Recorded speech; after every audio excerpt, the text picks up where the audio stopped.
por favor, em Atos capítulo 4. Atos capítulo 4.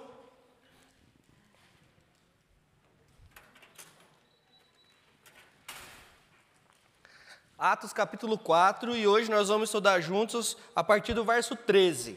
A semana retrasada, nós vimos Atos capítulo 4, dos versos 1 a 12, e nós já começamos a falar, a entender, então, que depois daquela coisa boa que tem acontecido na igreja, depois da igreja começar a expandir, a igreja começar a crescer, e Peter pregando o evangelho, sem vergonha, sem medo, sem receio nenhum, ele então, a igreja então passa a ser perseguida, começa então a perseguição da igreja. Nós vimos isso há 2 domingos atrás, na primeiro pedacinho aí do capítulo 4 de Atos. Deixa sua Bíblia aberta aí em Atos capítulo 4, já nós vamos ler.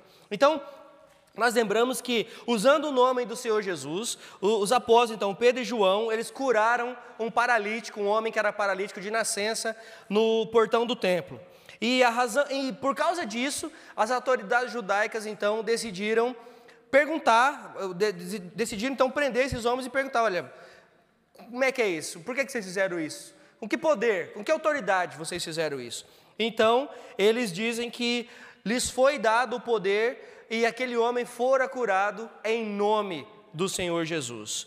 Então, esses 70 membros do conselho judaico, conhecido como Sinédrio, pegam esses homens, colocam na cadeia, e dizem para eles assim, olha, não falem mais desse nome, não falem mais desse nome. E Pedro então acaba de dizer que o poder do nome de Jesus é que cura, e eles então entendem e de certa forma aceitam que é verdadeiramente nesse poder, diz para ele, olha, não ensina mais esse nome está trazendo problema para nós, então não ensina mais nesse nome. Mas então, nós vimos que não é bem isso que acontece. E aí agora nós vamos entrar no que nós queremos discorrer hoje. Então, o verso 12, se vocês leem para mim o que está escrito no verso 12 de Atos capítulo 4, por favor, alguém lê bem alto. E não há salvação em nenhum outro, porque abaixo do céu não existe nenhum outro nome, dado entre os homens pelo qual importa que sejamos salvos.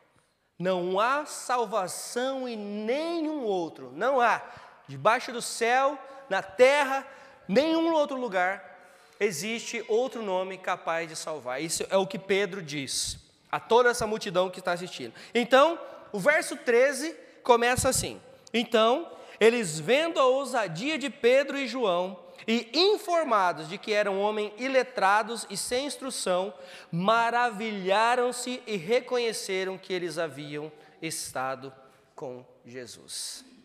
Senhor Deus e Pai, mais uma vez nós oramos ao Senhor, agradecidos pela Tua palavra e agradecidos pelo Teu poder que continua ainda hoje a atuar nos Teus servos, ó Pai.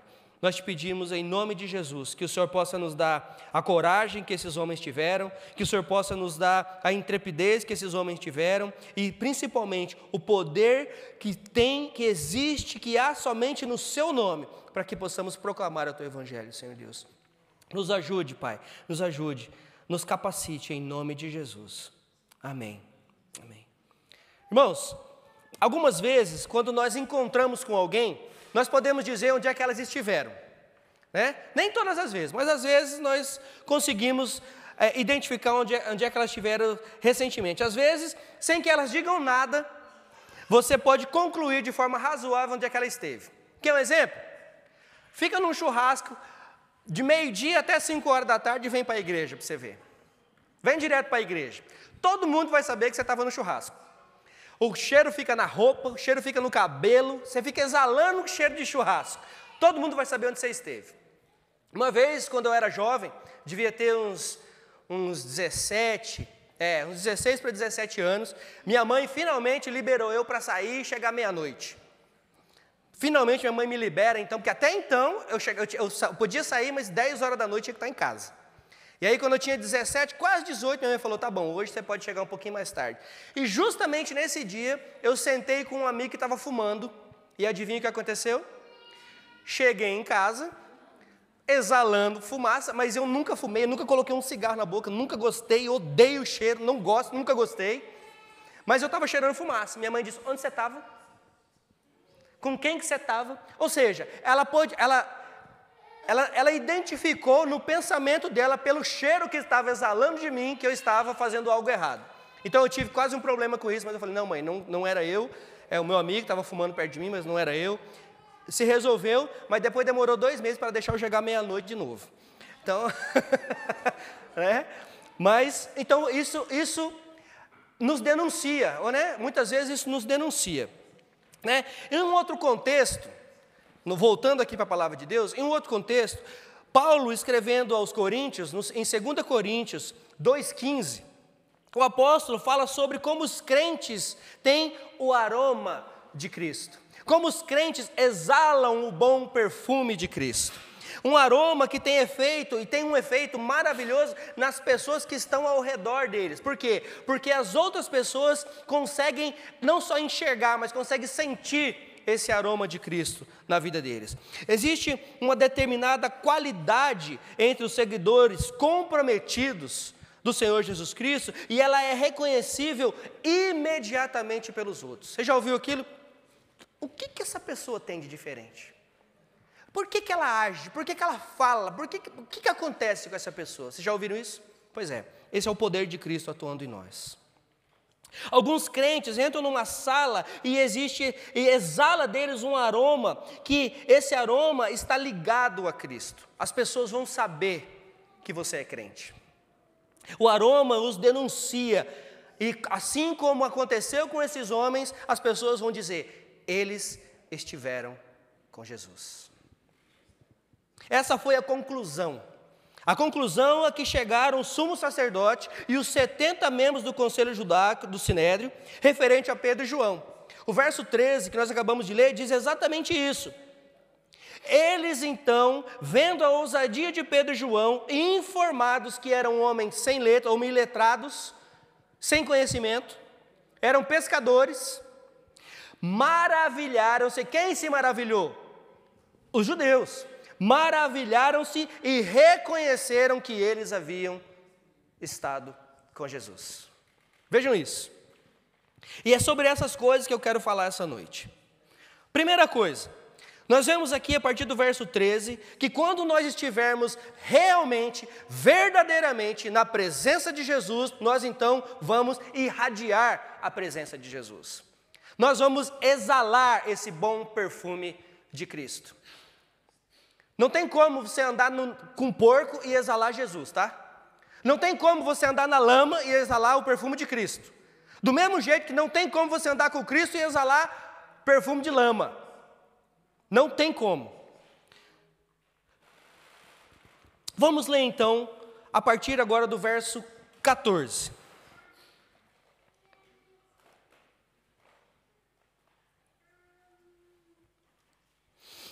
Além disso, como podiam ver que o homem que fora curado estava com eles, nada podiam fazer contra. Assim, ordenaram que se retirassem do sinédrio e começaram a discutir perguntando, o que faremos com esses homens? Todos os que moram em Jerusalém sabem que eles realizaram um milagre notório que não podemos negar. Contudo, para impedir que isso se espalhe ainda mais no meio do povo, precisamos adverti-los de que não falem mais com ninguém sobre esse nome. Assim como no livro de Êxodo 34 especialmente, Moisés desce do Monte Sinai. Vocês se lembram disso? Moisés desce do Monte Sinai após ficar algum tempo na presença de Deus. A glória de Deus ainda estava com ele e essa glória irradiava da sua face, tanto que ele precisou cobrir o seu rosto, porque essa glória de Deus resplandecida na face de Moisés estava praticamente cegando as pessoas, ele precisou cobrir. Isso é o que acontece quando você passa tempo na presença de Deus. Tão poderoso era o fulgor do brilho dessa glória, que a Bíblia diz que Moisés teve que encobrir o seu rosto. O versículo 13, então, nos conta que Pedro e João tinham o aroma de Cristo neles. O sinédrio percebeu, as pessoas perceberam que eles eram iletrados, que eles eram sem instrução, que eles eram homens comuns, e eles não aceitavam isso. Então eles ficaram maravilhados, então eles tiveram a instrução, aliás, eles não tiveram a instrução judaica, eles não foram instruídos em nenhuma escola judaica, eles não foram instruídos por nenhum rabino. Como eles podem falar, como Pedro pode pregar dessa maneira? Como é que eles podem falar dessa maneira tão contundente, tão fervorosos que eles são? Somente com o poder do Espírito Santo atuando neles. E lembra, algum tempo antes, esse mesmo conselho judaico foi confundido por um certo carpinteiro de Belém. Lembram-se? Ele foi confundido por... ele confundiu esses homens. Por quê? Porque ele também não havia sido estudioso, ele também não havia recebido instruções, mas ele, talvez ali por volta dos 13 anos de idade, estava ensinando nas sinagogas um tempo antes, e eles se lembraram desse fato, e Jesus agora já adulto, começando o seu ministério, faz a mesma coisa, ensinando, falando das coisas de Deus, falando claro, ensinando o Antigo Testamento, falando com propriedade de quem conhecia profundamente a palavra de Deus. São essas mesmas pessoas que agora estão indagando Pedro e João. E aí nós vimos então o que acontece nos versos 14 a 17. Eles viram que esse homem fora curado e não tinha nada o que fazer. Por quê? Porque eles testemunharam, eles conheciam esse homem tinha mais de 40 anos de idade, ele nasceu assim, ele estava sendo colocado na porta do templo todos os dias para que ele pudesse pedir esmola, ele não tinha condições. Esses homens, então, de uma hora para outra, vê esse homem que era aleijado, vê esse homem que vivia ali deitado na porta do templo, de repente esse homem levanta e sai pulando, gritando e louvando a Deus. Ou seja, como é que eles iam negar tal acontecimento? Não tem como. E é fascinante que os líderes judaicos, eles não podem duvidar do quê? Do milagre. Eles tiveram que reconhecer que ali houve um milagre. Por isso que eles dizem, estes homens estiveram com Cristo. Esses homens estiveram com Jesus. Por quê? Porque quem era que estava fazendo milagre? Quem era que estava realizando milagre antes deles? Jesus. Jesus foi conhecido, ficou mais conhecido por causa do quê? Dos seus milagres. Por causa dos seus milagres, de início do seu ministério. As pessoas vinham até ele para quê? Para receber cura, para querer ser alimentado, para o cego enxergar, para o coxo andar. As pessoas vinham a ele por causa dos milagres. Então eles se lembraram que esse Jesus do qual eles estão falando é o mesmo Jesus que eles crucificaram não muito tempo atrás. Mas agora a conclusão deles é, para que não se divulgue mais, vamos ameaçar esses homens, Pedro e João, e dizer-lhes que não falem mais no nome de Jesus. Vejam, até eles entenderam que o poder não era de Pedro nem de João. O poder era de Jesus. Não falem mais esse nome. E essa é a evidência, irmãos, essa é a evidência da batalha interna que muitas vezes se encontra no nosso coração, até que finalmente nós nos rendemos ao poder de Cristo em nossas vidas. Essa é a batalha que nós também enfrentamos. O Espírito Santo, ele nos convence do nosso pecado, ele nos convence que Cristo é a verdade. Amém? É Ele que faz isso. E é incontestável, mas ainda assim nós nos forçamos, ou nós nos negamos, ou nós negamos a nos entregarmos verdadeiramente ao poder de Cristo em nossas vidas. E isso quem faz é nós. Ele nos convence do pecado, você sabe que é pecador, você sabe que você precisa de Cristo, você sabe que só há salvação nele, mas ainda assim você continua, eu continuo o negando muitas vezes com as nossas atitudes. Nós o negamos. Até que finalmente, Deus então, Ele anula as nossas vontades, Ele amansa os nossos corações, para que nós então cedamos ao poder de Cristo em nossas vidas. Sabe como é o nome disso? Conversão. O nome disso é conversão. Verdadeira. Porque existem convertido e existe convencido. Os convencidos são esses que sabem, que aceitam, que entendem, mas não querem. Eles conhecem a Cristo, de ouvir falar e de estudar, Eles sabem a respeito de Cristo, ouvem a respeito de Cristo, eles entendem que precisam de Cristo, mas eles não querem aceitar porque não querem deixar a sua vida para viver para Cristo. Eles não querem exalar o bom perfume de Cristo. Os homens do Sinédrio, então, eles não estão prontos ainda a isso. Eles não estão prontos, eles sabem do poder, eles entendem o poder, eles testemunharam no poder, mas eles não se entregam a Cristo. Continuamos com o texto. Atos capítulo 4, verso 18 agora, a partir do verso 18. Então, chamando-os novamente, ordenaram-lhes que não falassem nem ensinassem em nome de Jesus. Pedro e João, porém, responderam: julguem os senhores mesmos, se é justo aos olhos de Deus obedecer aos senhores em vez de obedecer a Ele. Pois não podemos deixar de falar do que nós vimos e ouvimos. Depois de mais ameaças, eles os deixaram ir. Não tinham como castigá-los, porque todo o povo estava louvando a Deus pelo que acontecera. Pois o homem que fora curado, milagrosamente, tinha mais de 40 anos de idade. Então, após eles se consultarem, os sinédrios, estou dizendo sinédrio, após eles se consultarem, conversarem uns com os outros, eles então chegam à conclusão de que eles não podem fazer nada. Mas eles ordenaram que eles não falassem mais, não ensinassem mais no nome de Jesus. Que efeito essa ordem teria na minha vida e na sua vida hoje?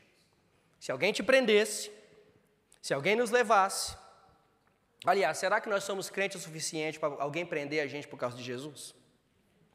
Será que se entrasse por essa porta hoje, uma escolta armada, virasse para a gente e falasse assim: todo mundo que é crente, vem comigo? Quantos de nós sairíamos por essa porta e quantos ficariam? Quantos de nós realmente seríamos presos e quantos ficariam aqui? Se eles virassem e falassem: ó, só os crentes de verdade, os meia boca podem ficar. Aqueles que só entende, só sabe, mas não quer nada com nada, pode ficar. Quantos de nós iríamos com eles, quantos de nós ficaríamos? Ou então, se eles virassem e falassem para nós: olha, não falem mais acerca desse nome. Não preguem. Vocês estão proibidos. O que essa ordem faria de efeito, ou teria de efeito nas nossas vidas? Lembra, Pedro e João, eles estão diante do mesmo conselho que mandou Jesus para ser crucificado. Eles são as mesmas pessoas. O que nós faríamos se nós recebêssemos a ordem, então, de não falar mais o nome de Jesus? Nós estamos diante do mesmo conselho, do mesmo sinédrio, dos mesmos sacerdotes que crucificaram o nosso mestre. E eles viram para nós agora e dizem: você não fale mais do nome de Jesus. Será que isso nos incomodaria? Espero que sim. Espero que sim. Eu receio que haja muitas pessoas que dizem ou que se dizem crentes, mas que nunca sequer mencionaram o nome de Jesus. Eles vão falar sobre esporte, sobre política, sobre artrite, artrose, sobre a sinusite, sobre a dor de cabeça, sobre o namorado, a namorada, sobre o grupo musical favorito. Mas eles não vão mencionar o nome de Cristo. Outros ainda podem até falar algumas coisas religiosas. A construção da igreja, a cor da parede, o equipamento de som, a cor das cadeiras, o buraco que tem na cadeira, o sistema de aquecimento, mas nunca sequer mencionar o nome de Cristo. Estão vendo como é fácil? Irmãos, eu particularmente gosto de estar à volta de pessoas que falam de Jesus. Eu gosto de estar à volta das pessoas que falam de Jesus. Eu gosto de falar com pessoas que estão lendo as Bíblias. E elas dizem: pastor, pastor, você não sabe o que eu descobri, olha o que eu li aqui na Bíblia, descobri isso. E eu não sou, pelo menos eu acho que eu não sou assim, eu não falo, olha, você não sabia disso não, ô Barrela. Não, eu não falo isso, eu falo, olha que bom que você entendeu isso. Graças a Deus que você entendeu isso. Então eu gosto quando as pessoas fazem isso. Essa semana, eu mesmo tive esse tipo de experiência. O Patrick é um senhor que vem de manhã na igreja. Deus mandou ele para a gente assim de uma forma extraordinária. O Patrick, ele é um evangelista. E segundo ele mesmo diz, ele era da pesada.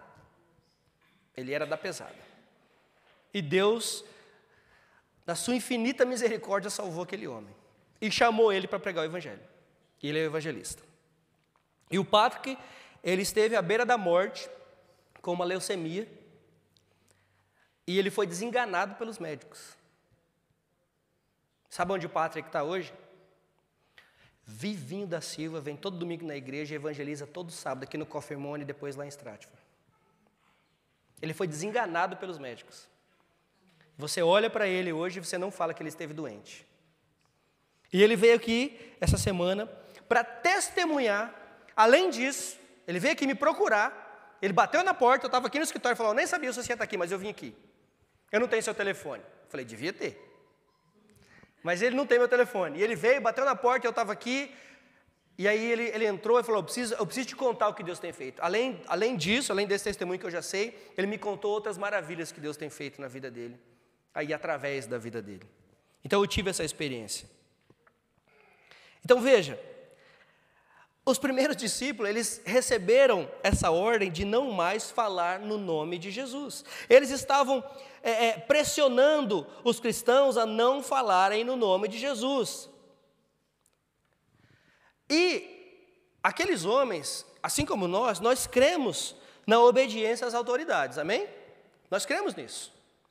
Assim como Romanos 13 diz para nós sermos submissos às autoridades. Mas nós não devemos nos submeter às autoridades quando elas dizem para fazermos algo que vai contra a determinada vontade de Deus para as nossas vidas. E o que eles estavam fazendo era exatamente isso.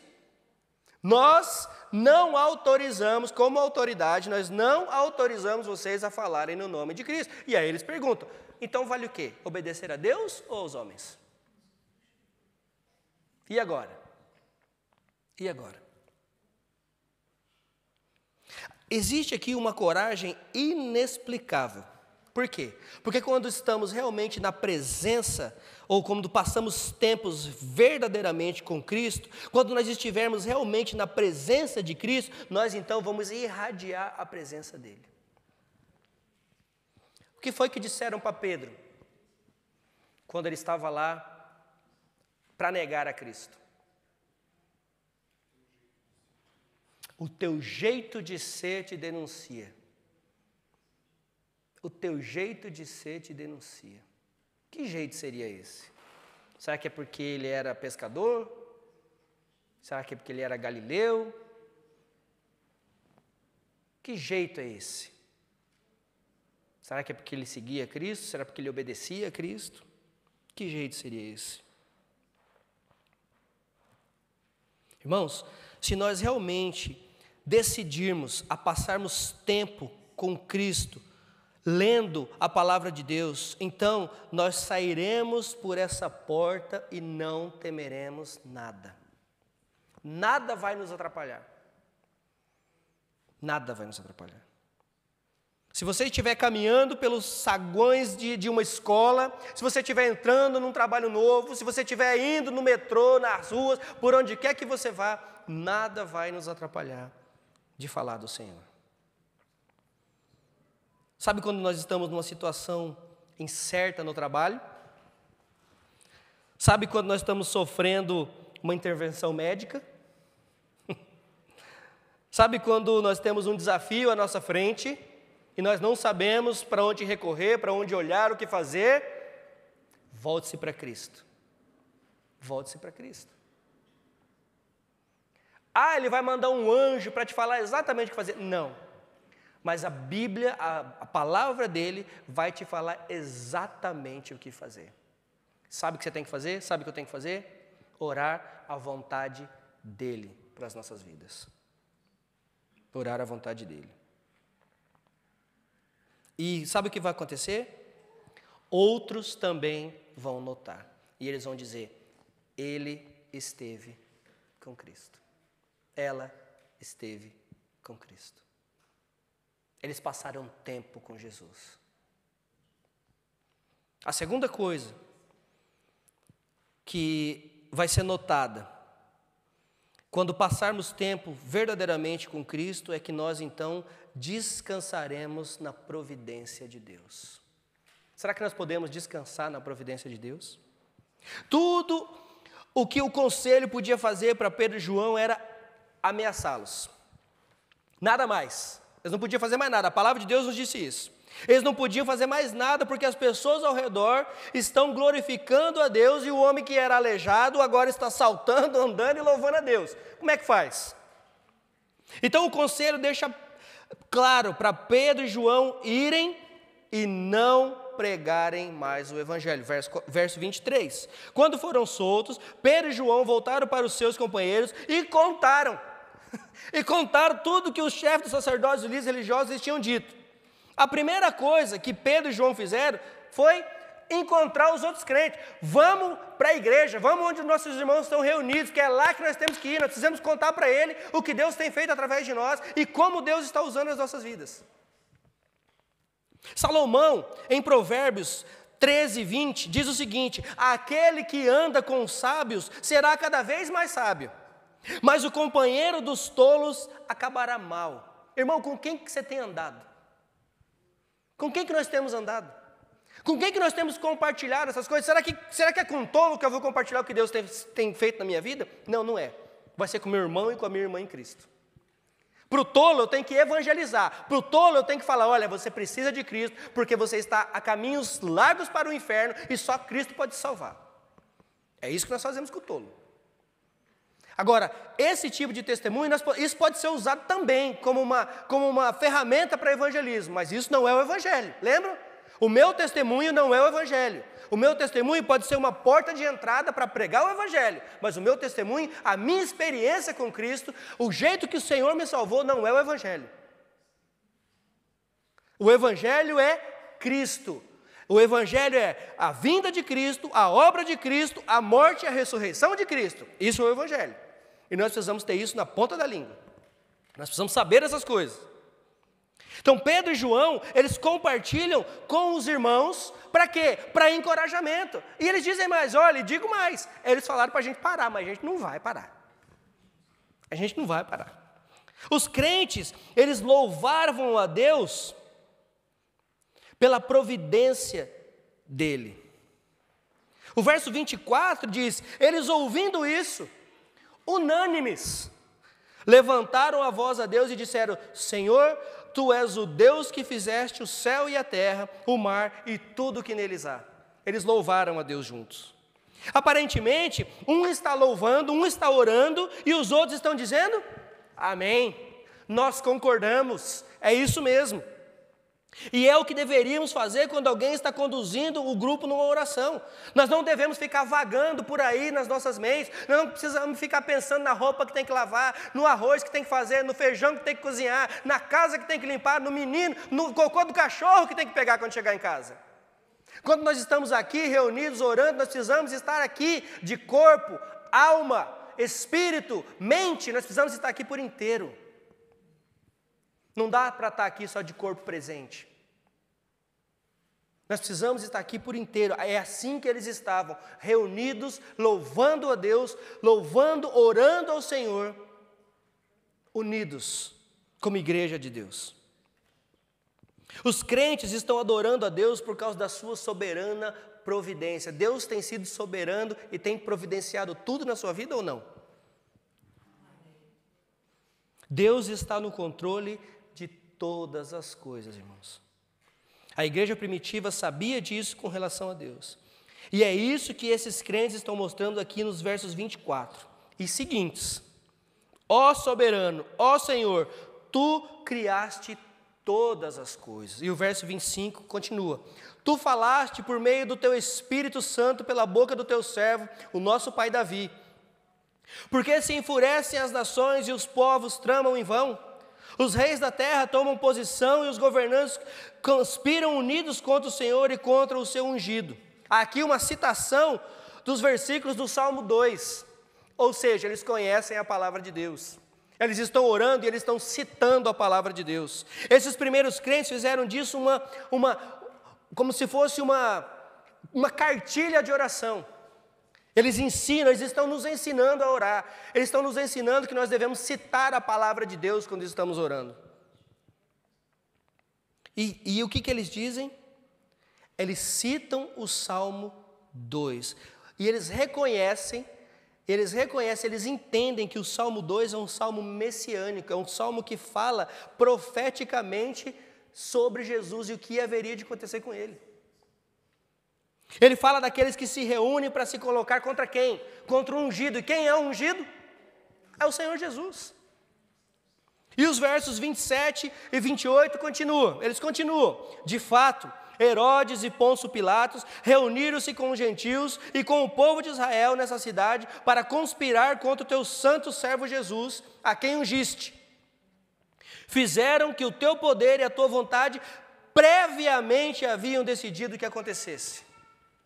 Os apóstolos, eles descansam na providência de Deus, eles reconhecem que a morte de Cristo não foi um acidente, assim como nós também devemos reconhecer.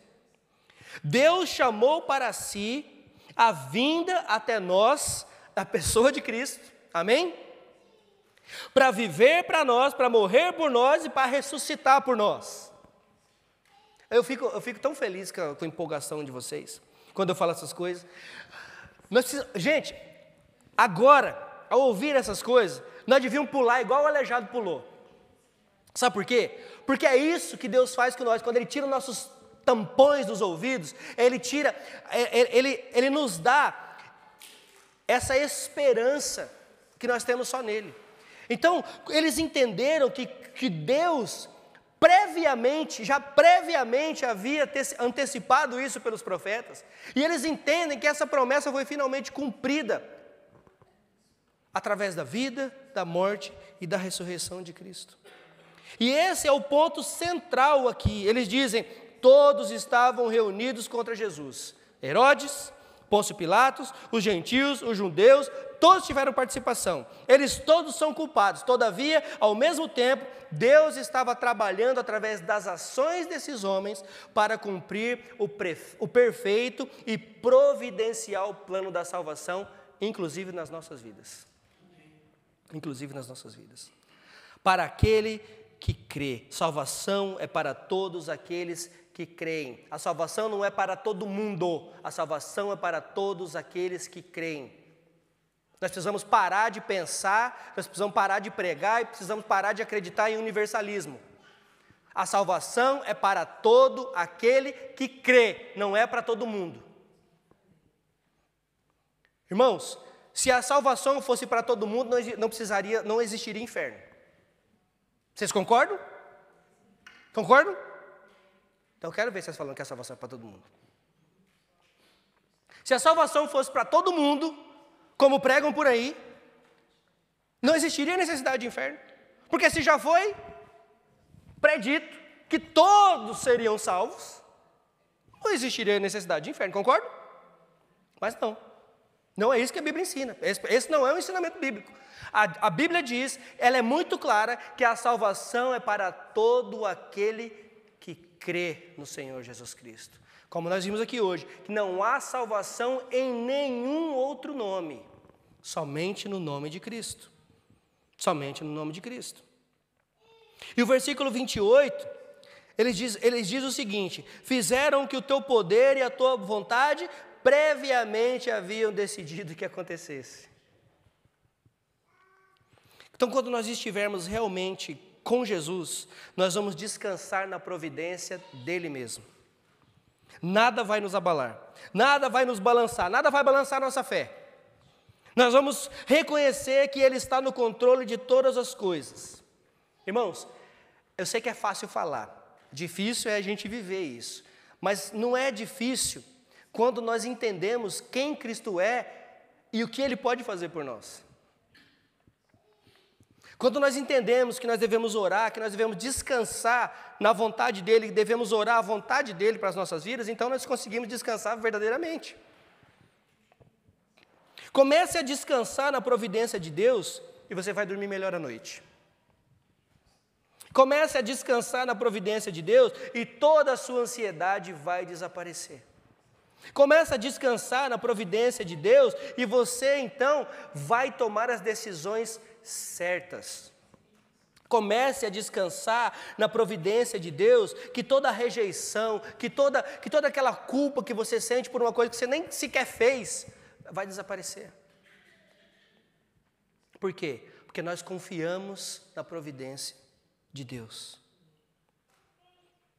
Então, nós começaremos a enxergar e a orar como esses crentes da igreja primitiva aqui, compreendendo que Deus é soberano e está sob controle de tudo.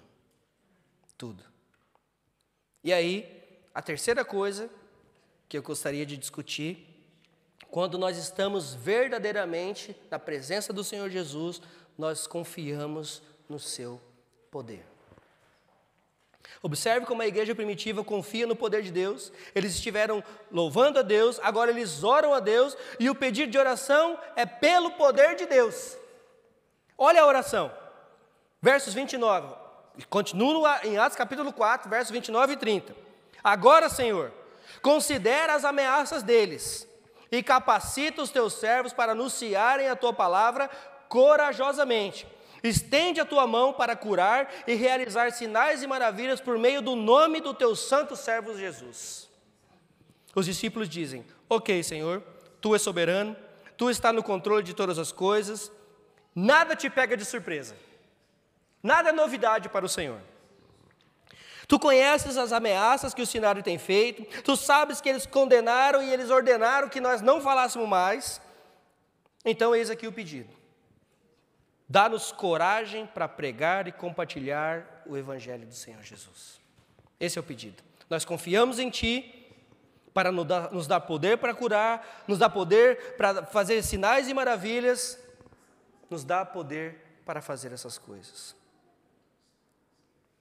A propósito, Deus tem prazer, olha o que eu vou dizer, Deus tem prazer em responder às orações feitas de acordo com a vontade dEle.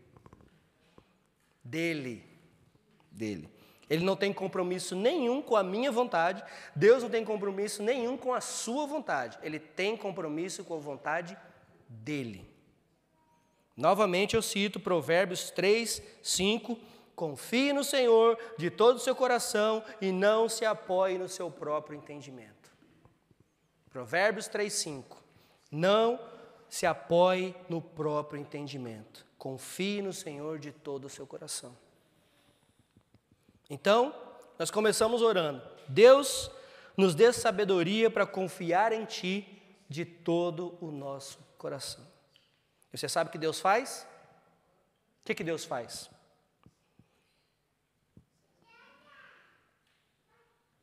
Vou repetir a oração. Deus, nos dê sabedoria para confiar em Ti de todo o nosso coração. O que Deus faz?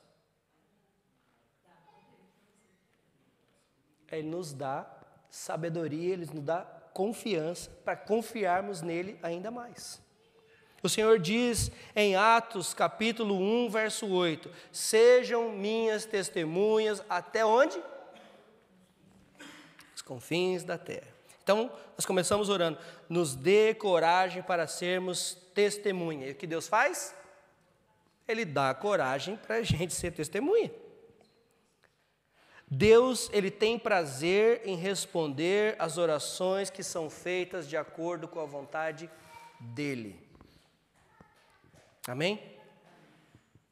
Então a primeira igreja, ela está aqui orando de acordo com a vontade de Deus e sabem que Deus vai responder essa oração. Eles haviam pedido por coragem no seu testemunho, confiando no poder de Deus, e aí olha só o que acontece, verso 31. Então eles estão orando e pedindo: Senhor, dê coragem, Senhor, nos capacite, Senhor, nos ajude nisso aqui. E olha o que acontece no verso 31. Depois de orarem, tremeu o lugar em que estavam reunidos. Todos ficaram cheios do Espírito Santo e anunciaram corajosamente a palavra de Deus. Deus respondeu a oração deles de uma forma poderosa, como um sinal da vinda do seu poder. O lugar onde eles estavam reunidos balançou, tremeu. O que aconteceria se a gente começasse a orar e essas paredes começassem a balançar aqui hoje? O que aconteceria?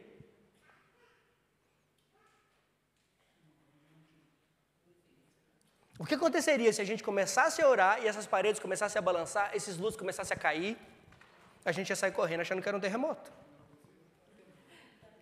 Ou então é os russos doidos que estão atacando bomba na gente já.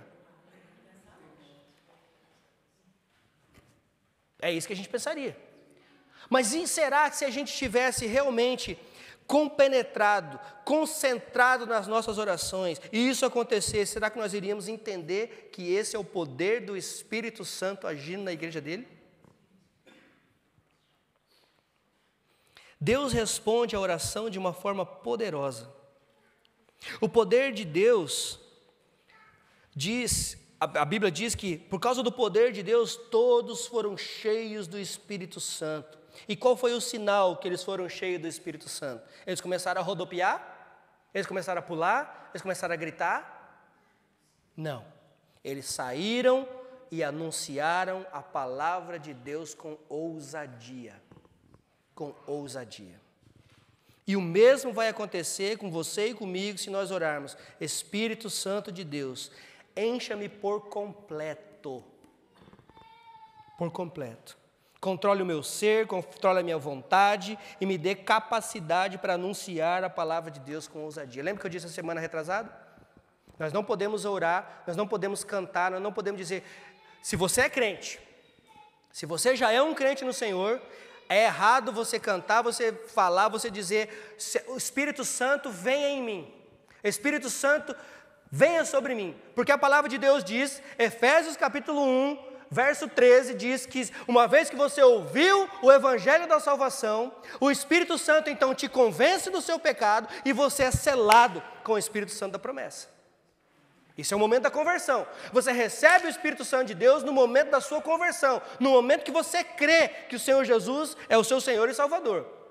Então nós podemos orar para que Deus nos encha verdadeiramente desse Espírito, porque, de novo, vou repetir, você não está cheio do Espírito Santo quando você está dirigindo e alguém buzina para você e você responde ele. Você não está cheio do Espírito Santo quando você vai entrar no ônibus e alguém te empurra. E você solta lá as suas palavras de encorajamento. Você não está. Você não está cheio do Espírito Santo quando alguém pisa no seu calo. Quando alguém pisa, chuta a sua unha encravada. Quando você bate com o dedinho, mindinho na beirada do sofá. Você está cheio do Espírito Santo? Ah, não está. Ah, não está. Então é isso que eu estou dizendo. É para que o Espírito Santo nos encha nesses momentos. Porque quando está tudo bem, é fácil ser cheio do Espírito. Quando está indo tudo bem, é fácil louvar a Deus e glorificar e falar que tudo vai bem. Porque está tudo bem. Eu quero saber quando as coisas não estão bem. É nesse momento que esses homens aqui oraram e falaram: Senhor, as coisas não estão bem. Então nós queremos ser cheios do Teu Espírito, mas não para a nossa própria glória, para a Tua glória, e para que possamos então anunciar. Anunciar o quê? O Seu Evangelho. É assim que devemos orar. E é isso que vai acontecer quando nós orarmos assim. Será que quando encontrarmos com as pessoas essa semana, irmãos, seja onde lá que a gente for. Onde lá foi ruim, né? Onde quer que a gente for. Melhorou. Seja onde quer que nós formos. Será que quando a gente encontrar alguém essa semana, elas vão detectar em nós o cheiro, o aroma de Cristo em nossas vidas? Elas vão dizer: está com Jesus. Está com Jesus. Você é crente, só pode. Você é crente, só pode. Não tem outra explicação. Será que as pessoas vão dizer isso a nosso respeito? As pessoas só vão dizer isso a nosso respeito quando nós aprendemos a orar como esses homens aqui oraram. Senhor, capacita-nos, enche-nos e nos dê poder para testemunhar do Teu Evangelho. Só assim isso vai acontecer. Irmãos, eu quero encorajar vocês a passar tempo na presença de Deus, todos os dias. Então, irradie a presença de Deus na sua vida. Experimente isso. Experimente passar tempo com a palavra de Deus, experimente passar tempo em oração. Experimente essas coisas. E aí então nós vamos descansar na providência dEle e nós vamos confiar no poder dEle. Só então nós seremos capazes de enfrentar as perseguições, os problemas e todas as adversidades que vão aparecer na nossa frente. Porque quando nós pensamos que nós vamos resolver, que alguém vai resolver para nós, que eu vou dar um jeito para resolver isso. Quando nós pensamos assim, não tem outra outcome, que nem diz os ingleses, não tem outro resultado a não ser dar errado. A não ser dar errado. Então nós precisamos confiar nessa providência. Quando nós fizermos isso, quando nós estivermos realmente cheios do Espírito, cheios da presença do Senhor Jesus nas nossas vidas, então nós vamos irradiar a presença dEle, nós vamos descansar na providência dEle e nós vamos confiar no poder dEle. Essa é a minha oração para mim, para a minha vida e para a vida da igreja. Precisa ser assim. Agora, eu não quero te iludir e também não quero te desencorajar dizendo que tudo vai ser mar de rosas, porque não vai. É por isso que a Bíblia nos ensina que nós devemos orar, que nós devemos perseverar. Irmãos, não tem lugar melhor para que nós possamos fazer isso do que juntos, como o corpo de Cristo. Juntos, como o corpo de Cristo, você pode ter certeza, assim como eles fizeram. Esses homens, eles poderiam ter ido embora.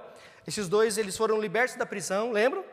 Eles foram passar a noite na prisão, porque estavam falando o nome de Cristo. E aí falaram para eles, olha, para de orar, para de falar no nome de Jesus. E eles poderiam ter ido embora, eles poderiam ter voltado para casa, eles poderiam ter ido para outro lugar bem longe, falavam o seguinte, aqui não pode, vamos vazar daqui.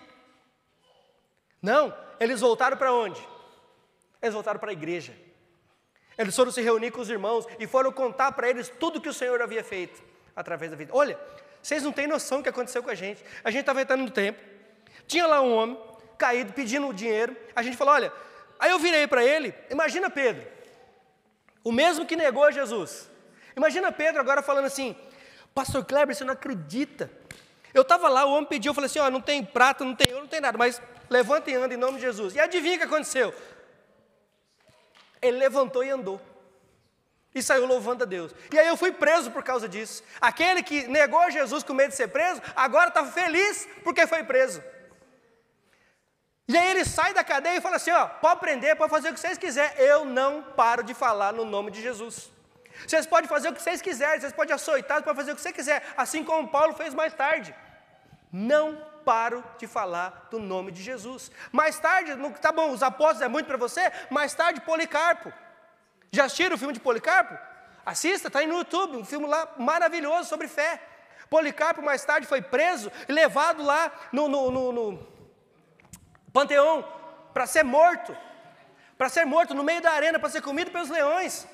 E aí o subcônsul da cidade chega para ele, conhecia ele, gostava dele, fala assim, olha, eu não quero que você morre. Eu não quero que você morra, só nega Jesus e adora César. Ele vai poupar a sua vida, só isso que ele quer. Ele não quer mais nada, não quer que você fale mais nada, só faz isso. E Policarpo vira e fala assim, há mais de 40 anos eu tenho sido abençoado, o Senhor Jesus só me fez bem, e agora eu vou negá-lo? Jamais, jamais. E ele foi morto por causa de Cristo. E tantos outros que vieram depois. Nós temos aqui em Londres, vários homens que foram mortos simplesmente aliás, um principalmente, por ter traduzido a Bíblia para a língua inglesa. Quem foi esse? Quem foi? Quem? Fala alto. Quem foi? Foi João Batista. Não, foi não. A Maressa acreditou. Foi Wycliffe. John Wycliffe. Irmãos, isso é muito sério.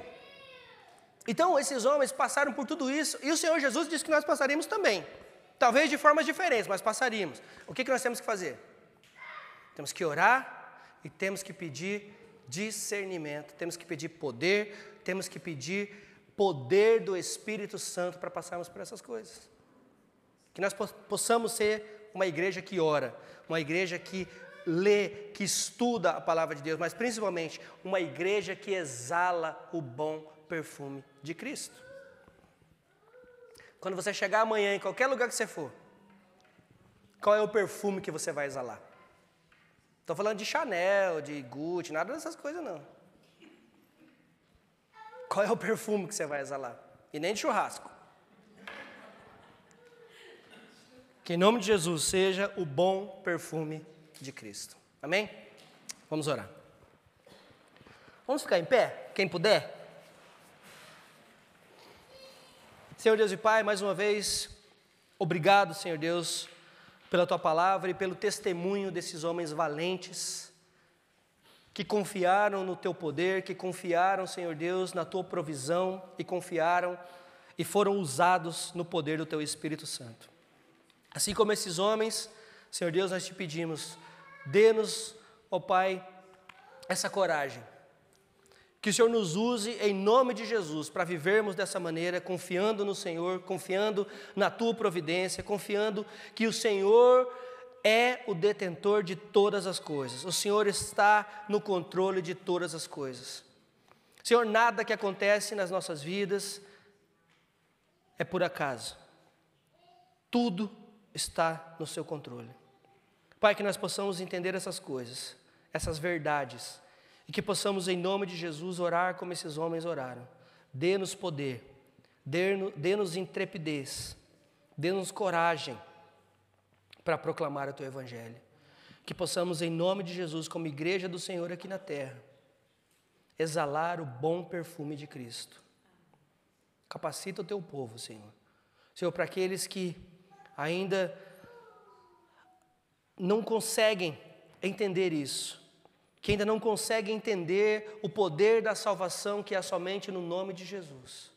Eu peço, Senhor Deus, em nome de Jesus, abra o seu entendimento, que o Teu Espírito Santo haja na vida de cada um. Abra os ouvidos, a mente, o coração, e que eles possam confessar o Senhor como Salvador da vida deles, ó Pai. Obrigado, Pai. Obrigado porque o Senhor tem nos chamado, o Senhor tem nos capacitado como igreja. Nós Te pedimos, continue trabalhando em nós e através de nós. No nome santo de Jesus é que nós oramos. Amém. Amém.